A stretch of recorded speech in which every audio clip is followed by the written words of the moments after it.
The scripture lesson this morning comes from the Gospel according to Luke, but it is also found in Mark and Matthew with some variations. Jesus is speaking. Jesus gave them a proverb. Nobody tears a piece of cloth from a new garment and puts it on an old one, since the new garment will be torn and the piece from it will not match the old. And nobody pours new wine into old wineskins, otherwise the young wine will burst the wineskins and will gush out, and the wineskins will be destroyed.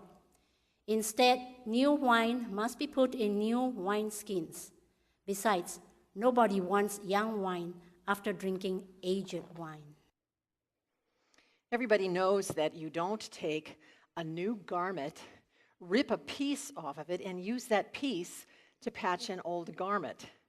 It wrecks the new garment, and it won't work properly, that little patch, with the old garment. It may shrink or something in a different way, and so it's just altogether a bad idea, says Luke. That's the way he describes it. If you read Mark and Matthew, who are telling basically the same story from Jesus' mouth, it reads an entirely different way. They say, don't put an old patch on a new garment, just the exact opposite thing, because that isn't going to work either. And then there's this talk in both, all of the Gospels, Matthew, Mark, and Luke. Don't put old wine into new wineskins. Don't put new wine into old wineskins. There's all this talk of old and new in there about wine and wineskins. Now, wineskins are made out of animal skin, most often goat skins, carefully and tightly stitched together so that the wine will not leak out. And in these skins, the wine continues to age and be kept well. Our lesson from Luke very clearly prefers old wine, which ultimately can be stored in those old wineskins. It's the perfect place to store wine as it has matured. And he goes on to say, remember, nobody wants new wine after you taste the old stuff. We understand what he means. That's the fermented version. Don't go putting that newfangled new stuff in an old wineskin, because as it ferments, it expands and it's going to break the seams and destroy those precious old wineskins that are so good for storing aged wine. And you're going to lose that wine. So Luke has an emphasis on caring for the old wine, the old wineskins. But if you were in Bible study these past weeks, and the invitation remains always open to you on Tuesday mornings and Wednesday evenings, you will find that Mark and Matthew, again, say something slightly different. They end the words of Jesus with the statement that we need new wineskins for new wine. Their emphasis is clearly on the new, and Luke's is clearly on the preciousness of the old. In some ways, they're all saying the same thing. You really can't mix the old and the new. But each of them shows a preference for one over the other. Now, scholars believe that this preference comes from Luke reflecting on Christian community, valuing the old ways, the Jewish roots. Don't forget who we are. Don't forget where we've come from. Don't forget that Jesus was Jewish. While Mark and Matthew are emphasizing the need to change. This is a whole new thing. We need to cut ties with the Jewish community, the synagogue, even the temple. Jesus brought a new thing. So you can see the emphasis there on the new. Now, there's some truth in each of these perspectives. We sort of live in that truth all the time.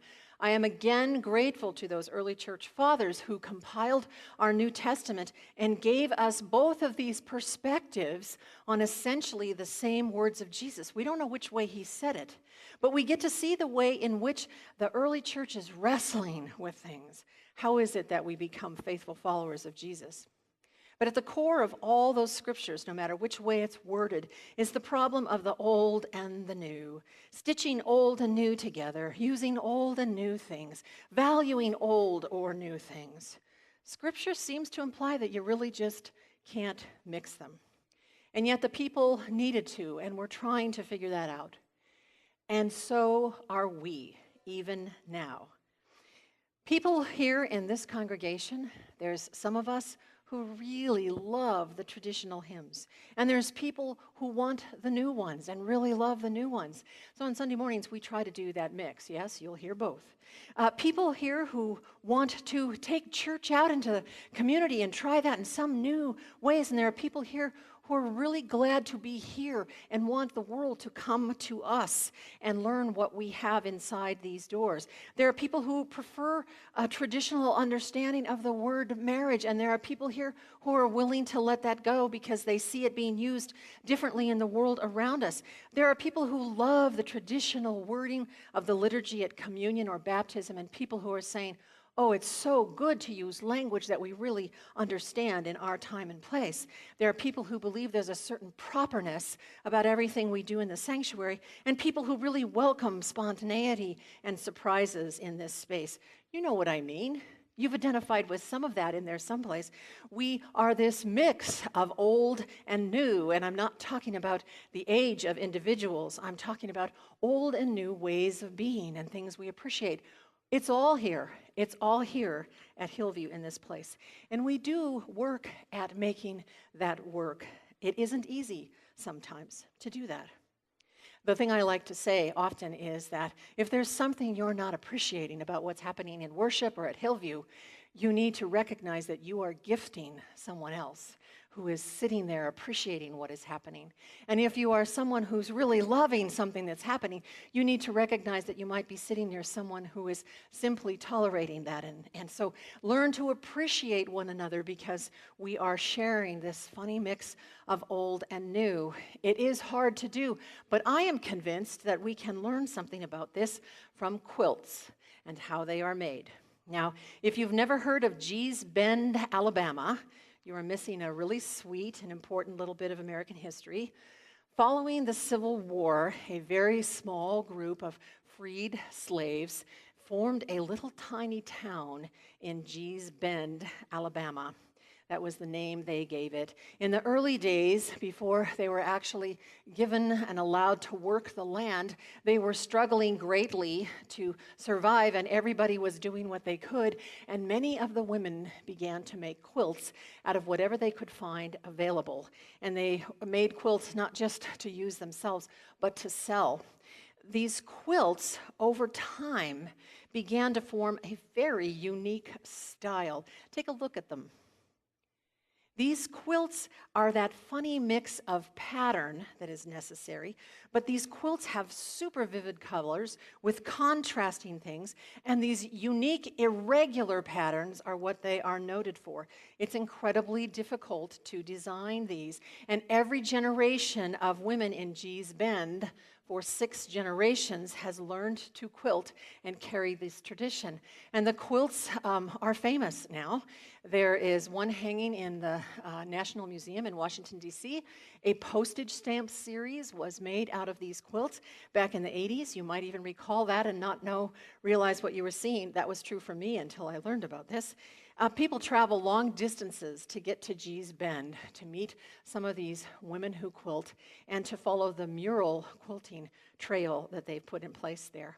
So quilts can carry history across generations. We see it in the Gee's Bend quilts. Doing something useful, something beautiful that is carrying a deep past and yet is a new thing with every quilt and every generation. Now, as a church community, I think we need to find ways to do just exactly that. Carry and learn from our history without question, but not be afraid to do a new thing with it that is beautiful and useful and is passed along to those who follow us, always becoming something new. In the Now Testament today, when we were listening to the stories of these quilts that are up here, we see how in our time, every quilt is utterly unique. Some are more modern, some are old, but there is always a pattern. You cannot make a quilt without a pattern. It can be an old pattern, or a new pattern, or a pattern that's in your head, but you must have a pattern. There's techniques that are older and newer that are used with quilting. You can see that up here. It's changed over time. There are things that allow quilts to become more complex in certain ways. You can save time with new tools that are available. But all of this comes into making a quilt. The thing that is most unique, I think, you can see it here, you can see it in quilts everywhere, is what makes any quilt utterly unique is the combination of colors that are used to create the quilt. Each one then becoming absolutely unique because of those color choices, even if they're made from the same pattern. This is where creativity really comes into play in quilting. So quilters are balancing the old with the new in this way, and I think there's wisdom for us at church. We need a pattern. We need a pattern here at Hillview that we all agree on, something where we understand what we're about as we move forward. We have some of those things in place here. It's really important. We can use older and newer practices, but we need to recognize that the beauty of our church and its unique gift to our community is going to come from the creative choices we make that color our lives together. The quilt that is hanging up below the cross is one you usually see in my office. It was given to me by my home church in Eugene when I headed off for seminary. They made it, many women participated in making the quilt, but it has on it the signature of absolutely every person that could make a dot, a line, or an X, or anything. So little tiny people have signed that quilt, and older people with shaking handwriting signed that quilt, and many of those people are gone now. This is a totally precious quilt to me. But what it says to me is that a little bit of everybody can go into a quilt, especially if we're comparing a quilt to church. It's a lesson for us. Every voice and every person counts and should be invited to participate in ways great and small. Now, how have quilters solved this literally age-old problem of sewing old and new cloth together? The answer is pretty simple. All new cloth must be pre-shrunk, either purchased that way or laundered, so that all the cloth is soft and shrunk about the same and is going to hold the quality and the shape of the quilt well. What this says to me is that making a quilt takes preparation, takes advanced preparation, and that translates into our life at church. I'm not saying that we should be repeatedly baptized until we are all washed a certain way or something like that, or pre-shrunk. I am saying, though, that we need to prepare ourselves for change as it comes and do our best to be open and ready to receive the new mixed in with the old. Preparation is super important. A willingness to allow ourselves to soften a little bit if we are resistant. Preparation's important. So I want to recap here just a little bit. As a church, we need to know our past, our history, and use that to teach us and shape us as we move forward, working together, knowing that there are new ways always coming. We need to work together to agree upon the pattern that we share, and also then share with one another what we understand about church and can learn from each other. We need to embrace the things that arise here that make us unique, things we hadn't planned, didn't realize were even amongst us. We need to let those things color our life and be grateful for those. We need to be sure that everyone who is part of this community and desires to be part of this community can be involved in some way in making this church. And we need to always be preparing ourselves for change, to keep ourselves softened a little bit for that. Now, there's still one thing in Scripture that is a problem. I think about those old, carefully stitched wineskins. A church is kind of like that. Most churches are kind of like that. Well-worn, useful, and a little bit rigid, right? The problem with the wineskins bursting is that they stiffen. They're great for holding that aged wine. There's nothing better. Churches are a little bit like that. A little bit rigid, well-worn, useful, and perfect keepers of the past. But how do we pour new things into an old church? It's an incredibly fair question. Even with our awareness and our agreements and preparation of all sorts, it seems like no matter which way you read the words of Jesus in Scripture, it's kind of like, well, it's just not going to work. You're just going to have a really hard time with that.